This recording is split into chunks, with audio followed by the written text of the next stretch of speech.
Hi guys! Welcome sa Sipnayan. In this video ay magsimula tayo ng panibagong series. No? Yung series na to ay maiksi lang. No? Siguro mga 3 or 4 na videos. No?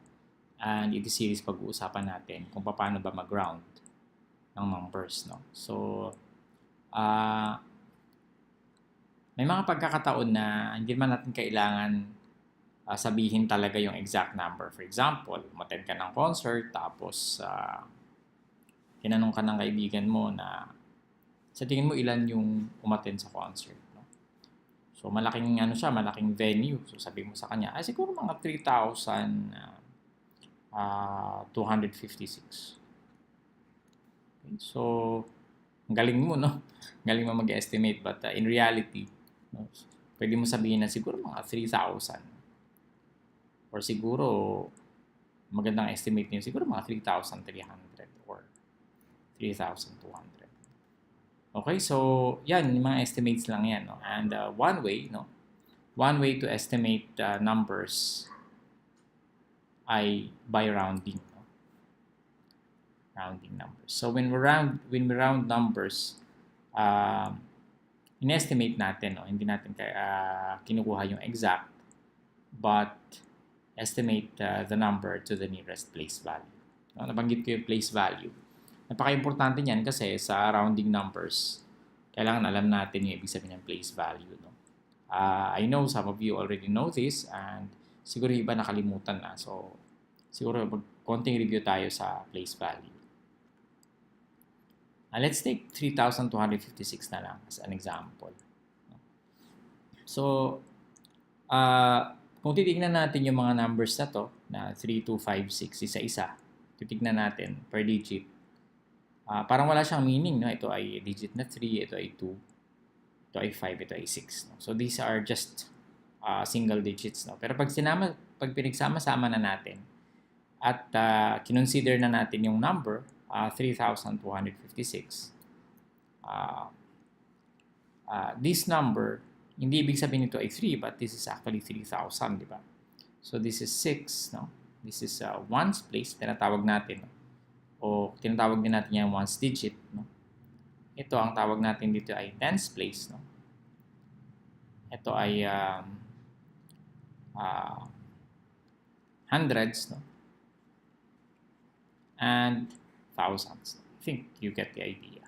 Of course, pag may susunod pa dyan, meron tayong 10,000, 100,000, million, 100 million, 10 million, 100 million, and billions. No? So, ang tawag sa mga to ay place value. Sa place value. Now, bakit kailangan ng place value? Kasi pag nag-round tayo ng numbers, naka-specify siya kung aling place value. So, for example, round numbers, o round, specific, 3,256 to the nearest hundreds, for example. O 100, sorry. Okay? So, ano ibig sabihin ng round to the nearest 100? Ano ba yung, how can we round numbers, no? To the nearest 100? Ano ba yung rules? Okay, so, tignan natin yung rule sa baba. Yung rules natin, or maybe hindi rules, but rather, but steps, no? Steps in rounding numbers.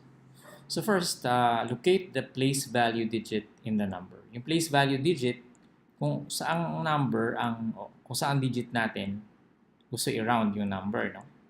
So in this case, the specific place value digit is hundreds, di ba? Sorry, hundreds. Hundreds place or hundreds digit. So yan yung ating specific place value digit. So, 3,256. So, alin dyan yung saang digit natin siya o saang place value natin siya i-round? Sa hundreds digit, no? And hundreds digit is, ito, di ba? Diba, ones, tens, hundreds, and thousands. So, ito yun. Next, if the digit to the right, remember, digit to the right, ito yun. of the specific place value digit. The specific place value digit ay yung may underline na. Yan, ito yan, yung 2. If the digit to the right, alin yung digit to the right ng 2?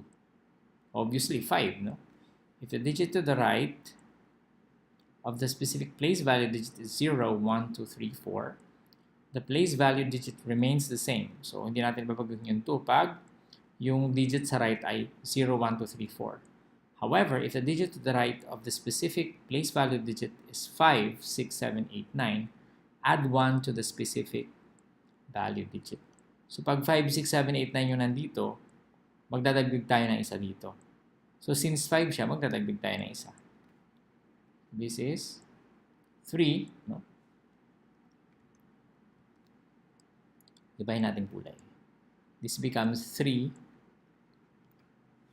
And then number 4, change all the digits to the right of the specific value digit to 0. So, pag may dalawang digits dito, palitan daw natin siya ng dalawang zeros. Meaning, if you round 3,256 to the nearest 100, the correct answer is 3,300. Okay? Next. Example 2. What about rounding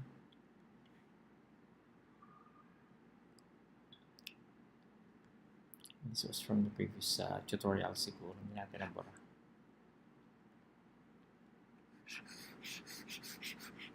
Alright. Okay, so for example, round 3,256 to the nearest thousands naman, 1,000. Number 2, round 3,256 to the nearest 1,000.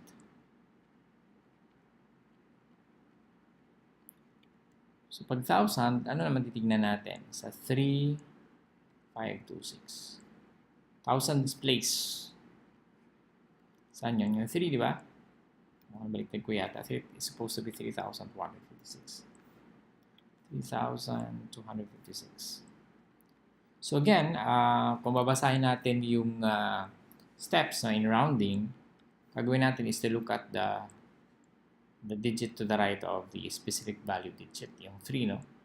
And pag mas mababa siya sa 5, 4, 3, 2, 1, 0, hindi na natin ito babaguhin.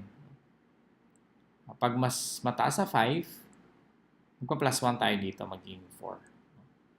Okay, so since mas mababa siya sa 5, it's 2. Therefore, hindi na natin ito babaguhin as is yan, and then lahat ito magiging 0. So 0,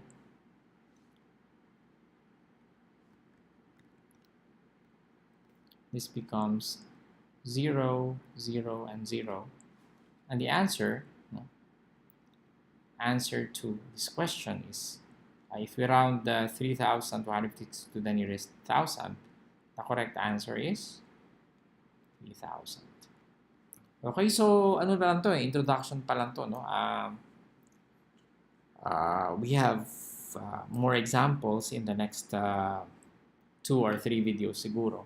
Abang-abangan nyo lang, no? Okay, so bago tayo magtapos, gusto ko yung invite sa ating website, ziplayan.com, no? Yung ating, yan, nakalista yung ating mga videos, no? And then, of course, sa ating YouTube channel, no? Invite ko kayong mag-subscribe kasi marami pa tayong i-upload. And pwede kayong mag-explore sa channel natin. Ang dami na nating video. This is, I think, the 902nd video, no? So, 902 na. And then, of course, our Facebook page. Nagbibigay ako ng mga exercises dyan usually. So, abang-abangan nyo. Okay, so maraming salamat. I see you in the next tutorial.